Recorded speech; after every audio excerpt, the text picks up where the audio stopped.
across Texas. The issue is...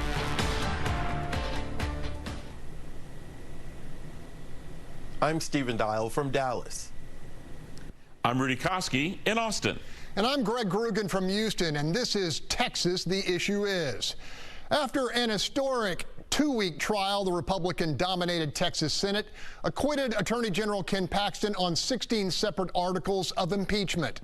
In the end, what was forecast by Lieutenant Governor Dan Patrick as a political trial turned out to be exactly that. On the floor of the Republican-dominated Texas Senate, they went down. Article after article after article of impeachment. All 16 charges against Attorney General Ken Paxton. After nearly 2 weeks of whistleblower testimony alleging abuse of power, retaliation, obstructing a federal investigation, and bribery, it wasn't even close, with most voting to acquit along partisan lines. Immediately afterward, in a telling move, Lieutenant Governor Dan Patrick tongue-lashed the Texas House in a pre-prepared speech. Millions of taxpayer dollars have been wasted on this impeachment. 31 senators and a large Senate staff that made this trial possible have put their family life, their jobs, their business on hold for the last 3 months after already being here from January to June. I'm going to call next week for a full audit of all taxpayer money spent by the House from the beginning of their investigation in March to their final bills they get from their lawyers. Houston attorneys Tony Busby and Dan Cogdill led the Paxton defense and were quick to label the outcome foreseeable and righteous.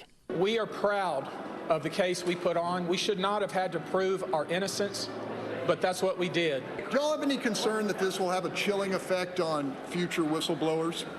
Look, no. What I'm relieved about is it won't have a chilling effect on people that run for political office. This is a trial that should have never happened. Period. Full stop. Leaders of the House prosecution team had a much different perspective on the overwhelming outcome, accusing Senate Republicans of elevating politics above holding errant elected officials in their party accountable. This trial painted an accurate and clear picture of an out-of-control Attorney General who refused to listen to the desperate warnings of his conservative lawyers that he had entrusted to help run his office. Our lawyers, the Board of Managers, presented overwhelming evidence that Ken Paxton is the most corrupt politician in the state of Texas at this time.